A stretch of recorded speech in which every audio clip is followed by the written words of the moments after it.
Bagaimana perasaanmu jika anakmu meninggal secara tiba-tiba di sebuah hutan akibat ulah seorang pedofil, yang akhirnya pihak polisi pun menutup kasus tersebut dan menyebarkan alibi bahwa itu adalah kematian yang wajar. Namun semua berubah ketika seorang pria terbelakang mental mencoba menyelidiki kasus tersebut. Berhasilkah beliau? Dan inilah dia, A Dark Place. Di pagi hari terlihat suasana kota kecil di mana hari itu nampak seperti hari-hari biasanya. Namun setelah itu diperlihatkan sesosok mayat yang mengapung di sebuah sungai nan jernih di kota kecil tersebut. Sementara itu ada seorang pria bernama Doni yang sedang bertugas mengangkut sampah bersama rekannya yang bernama Donna.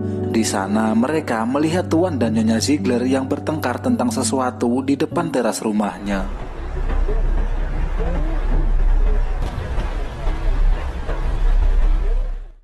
Setelah pulang bekerja, terlihat kehidupan Doni yang biasa-biasa saja. Walaupun Doni ini mempunyai keterbelakangan mental, namun ia mempunyai hati yang baik. Dan Doni tinggal bersama ibunya yang sudah sakit-sakitan serta merawatnya dengan penuh kasih sayang. Doni pun bekerja keras serta menabung untuk mencukupi kebutuhan ibunya. Ya, mungkin bagi orang lain Doni adalah seorang lelaki idiot yang tidak berguna. Namun bagi sang ibu, Doni adalah anak yang sangat baik dan ia adalah sosok pahlawan dalam hidupnya. Seorang anak pengidap sindrom mampu merawat dan menafkahi ibunya yang telah renta dan sakit-sakitan. I'm gonna go out now. You want me to put you on the TV? Dengan wajah yang cerah, Doni pun mendatangi Linda, yaitu seorang yang dicintainya, di mana mereka sudah memiliki putri yang cantik bernama Wendy. Dan ya, kejadian di masa lalu saat mabuk anggur merah membuat mereka kini memiliki seorang anak di luar nikah. Doni sebenarnya sudah berulang kali mengajak Linda untuk menikah. Namun Linda menolaknya karena ia tak mencintai Doni yang kurang normal, serta menganggap kejadian itu hanyalah sebuah kebodohan di masa lalu. Yeah, you're always trying, Donnie.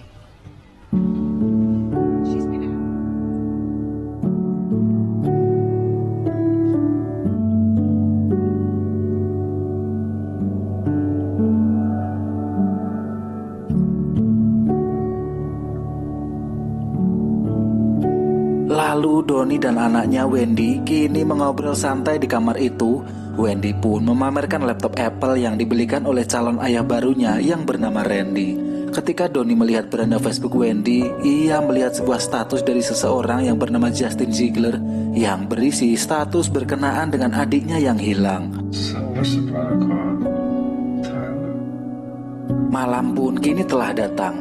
Dengan rasa ingin tahunya, Doni mencoba masuk ke akun milik anaknya dan berhasil membobol Facebooknya untuk membalas postingan Justin, lalu bertanya tentang adiknya yang hilang. Akan tetapi tak berapa lama Doni ditelepon oleh anaknya yang marah karena si ayah menggunakan Facebooknya secara diam-diam. Hey, Dad. Hey, Wendy. Di suatu pagi yang begitu dingin, seorang gadis kecil yang bermain di sungai dikejutkan dengan sebongkah mayat yang mengapung di pinggir sungai. Sementara itu, Doni masih sibuk dengan rutinitasnya sebagai seorang petugas kebersihan yang berperang melawan lalat-lalat nakal dan bau busuk yang menusuk hidung.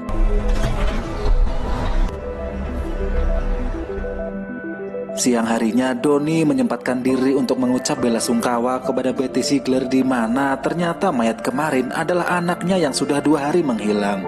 Saat itu Betty berkata kalau polisi menyimpulkan bahwa Tyler berkeliaran di sungai dan tewas tenggelam karena tak bisa berenang. Namun menurut Betty, Tyler adalah seorang anak yang penakut dan tidak mungkin berani keluar rumah atau bahkan memasuki hutan dan sungai. Menurutnya mungkin ada sesuatu yang lain yang menyebabkan Tyler bisa sampai di sungai tersebut.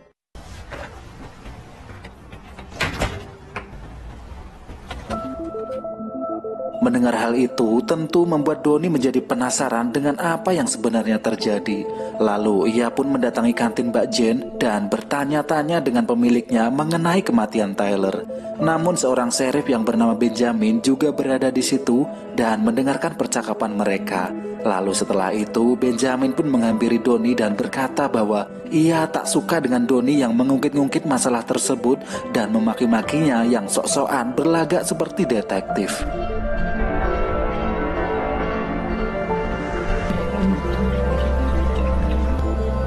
didn't go explore. Di malam harinya, Donnie mendatangi temannya yang bernama Max yang seorang anggota polisi, di mana saat itu Donnie meminta bantuannya untuk menyelidiki kasus tersebut. Lalu Max pun berkata bahwa sebenarnya ia sudah menyiapkan tim penyelidik dan siap mengirimkan hasilnya ke ahli forensik.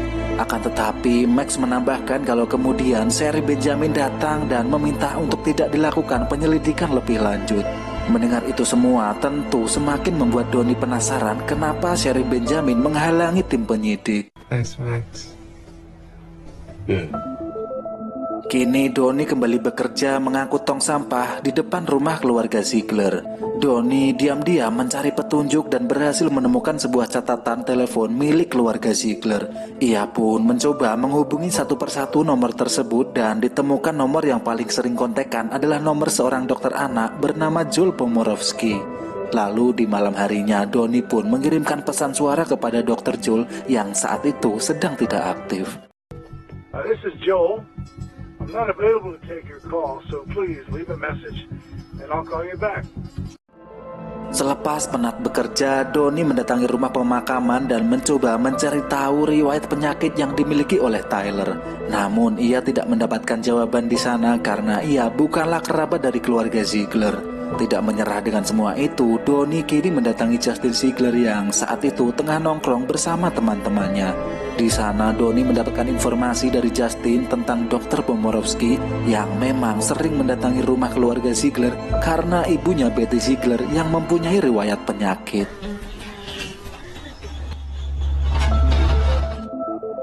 Lalu setelah itu dengan ditemani lalat-lalat yang mengerubunginya, Donnie pun melanjutkan pekerjaannya seperti biasa. Namun ia dikejutkan oleh sebuah pesan yang dikirim oleh seseorang berisi tulisan kalau orang itu bisa membantunya dan mengajaknya bertemu di jembatan nanti malam. What? Dengan rasa penasaran yang begitu hebat, Donnie saat itu berniat untuk menemui si penulis pesan. Lalu ia pun berjalan menuju jembatan sementara Donna menunggunya di dalam mobil. Namun tanpa diduga ternyata mereka bertemu dengan dua orang bertopeng yang ingin mencelakainya. Dua orang itu memaksa Donnie untuk melompat dari jembatan dan sepertinya menginginkan Donnie untuk mati, namun harus terlihat seperti sebuah kecelakaan.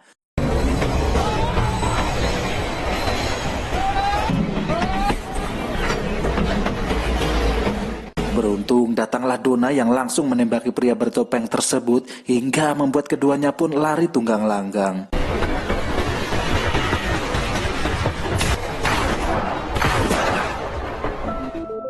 Isi otak Donnie pun kini semakin kacau. Ia mendatangi rumah Max dan menuduh Max lah yang menyuruh kedua orang bertopeng tersebut. Namun Max membantah hal itu, lalu menyarankan Donnie untuk bertemu temannya seorang ahli forensik di Pittsburgh bernama Bill yang seorang ahli otopsi.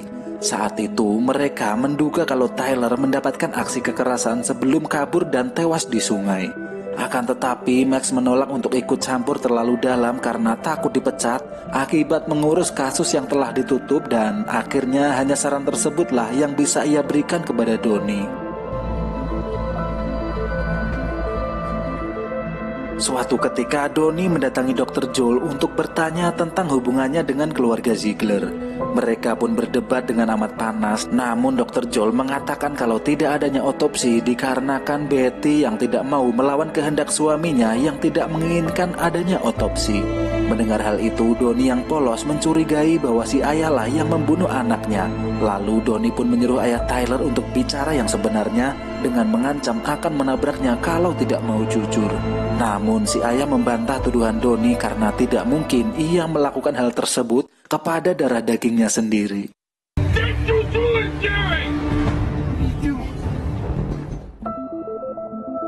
Merasa tak ada lagi petunjuk, Donnie pun mulai menyerah dan mencoba untuk melupakan kasus tersebut. Sementara itu, Donna meyakinkan Donnie untuk jangan menyerah di tengah jalan.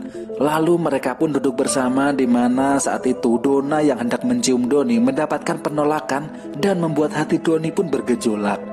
Dengan seketika Donnie menjadi marah-marah gak jelas dan bilang kalau ia hanya mencintai Linda. Padahal di sisi lain, Donna sebenarnya mencintai Donnie dan menerima segala kekurangannya. Namun Donnie yang memang punya gangguan jiwa terus saja emosi dengan membabi buta.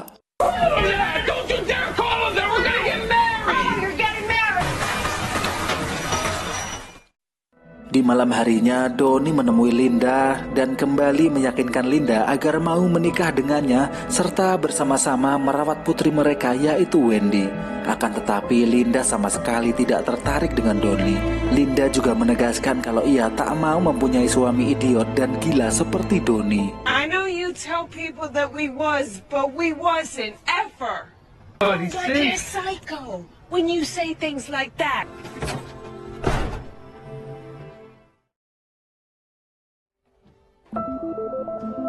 Sesampainya di rumah, psikologis Donnie pun kini semakin terguncang. Sampai akhirnya ia pun nekat menggali makam Tyler dan membawa jasadnya kepada Bill si ahli otopsi.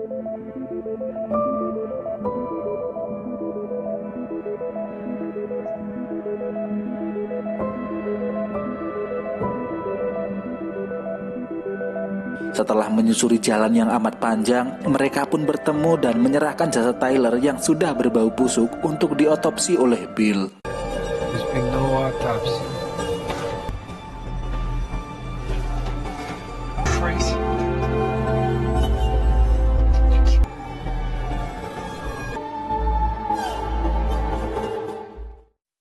Setelah itu, sepulang dari Pittsburgh, tiba-tiba Sherry Benjamin mendatangi Donnie dan mengajaknya pergi. Saat itu, Benjamin memukul dan mengancam Donnie untuk tidak lagi ikut campur dalam kematian Tyler.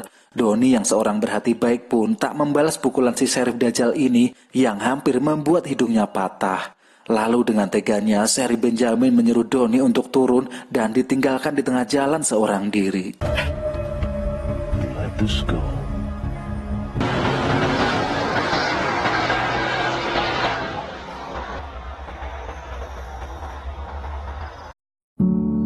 Sesampainya Donnie di kamar, sang ibu pun bertanya tentang apa yang terjadi. Donnie yang tegar pun memalingkan mukanya karena tak mau sang ibu khawatir dan menyembunyikan lukanya. You're a good boy, Dom. Hari berikutnya terlihat Donna yang datang ke rumah Donnie dan meminta maaf atas kelakuannya tempo hari. Saat itu Donna memberi sebuah alamat seorang korban kekerasan dan pelecehan terhadap anak-anak yang dilakukan oleh Dr. Joel. Lalu Donnie pun kembali menyusuri jalan dan mendatangi alamat tersebut yang ternyata benar. Pria ini di masa kecilnya mendapatkan kekerasan dan pelecehan dari Dr. Joel Bomorowski. Seketika itu si pria ini pun menangis teringat akan masa lalunya yang begitu kelam, di mana hal tersebut membuatnya trauma dan mengalami depresi seumur hidupnya.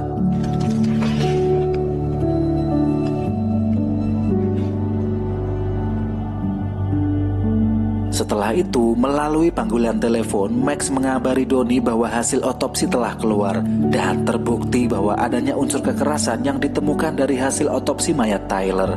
Lalu Donnie pun menemui Betty untuk mengatakan itu semua. Betty pun akhirnya bercerita bahwa ia memang beberapa kali pernah meninggalkan Tyler dan Dr. Joel ketika hendak keluar berbelanja di supermarket. Saat itu Donnie pun mengatakan kalau ia juga mencurigai Sheriff Benjamin karena Sheriff dan Dr. Joel adalah teman sejak lama. Maka dari itu Sheriff Benjamin selalu menutupi kelakuan bobrok dari Dr. Joel. Kini akhirnya semua sudah sangat jelas bagi Donnie bahwa Dr. Joel adalah pelakunya. Dengan ekspresi muka polos yang penuh kebencian, ia pun nekat mendatangi rumah Dr. Joel seorang diri. Tak lama berselang, Dr. Joel yang baru saja pulang dikejutkan dengan Donnie yang mengarahkan busur panah kepadanya. Ia pun berusaha kabur sekencang-kencangnya, namun dengan skill memanah akurasi dewa, Donnie berhasil mengenai leher si dokter. Dan tentu saja Dr. Joel pun kini tewas sebelum sempat untuk bertobat.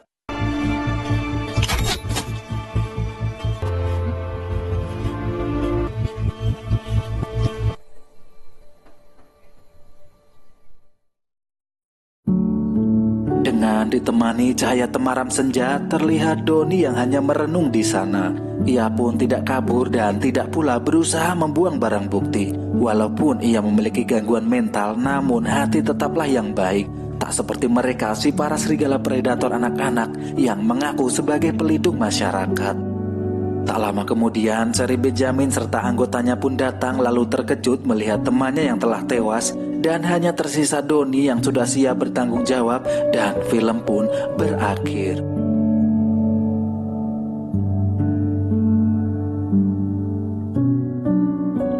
Akhir kata, semoga teman-teman yang merasa memiliki kekurangan selalu dikuatkan dan ditabahkan hatinya.